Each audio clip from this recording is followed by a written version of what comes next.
আগে অন্ন, এটা বিবেকানন্দ বলে গেছে, অন্ন সেবাই পরম সেবা, ওর থেকে কোনো সেবা, ওটাই সব। এছাড়া গঙ্গাসাগরে প্রোগ্রাম হয়, ওখানে আমাদের ক্যাম্প হয়। আচ্ছা, ওই যে কদিন থাকে প্রত্যেক দিন আমরা সারাক্ষণ চা খাওয়াই, দুপুরের খাবার খাওয়াই, রাতের খাবার খাওয়াই যারাই আমাদের ক্যাম্পে আসবে।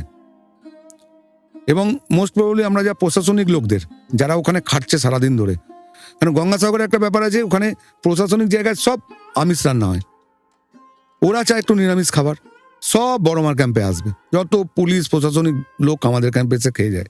বুঝতে আমরা পেরেছি। সাদরে আমন্ত্রণ, ওনারা আসুক, সারাক্ষণ খাটছে আমাদের ওখানে খায়।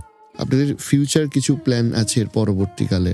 ফিউচার প্ল্যান হচ্ছে, দেখুন ব্যাপারটা হচ্ছে এখন এটা তো মানুষই করে দেবে, মানুষের মাহাত্ম্য, মানুষ যত বেশি আসবে, যত ধার্মিক লোক, ভালো লোক মন্দিরের সঙ্গে যুক্ত হবে, আসবে, তাদের কিছু ধর্মীয় লোক যেমন গঙ্গার ইয়ের সময়, সাগরের সময় বা আমাদের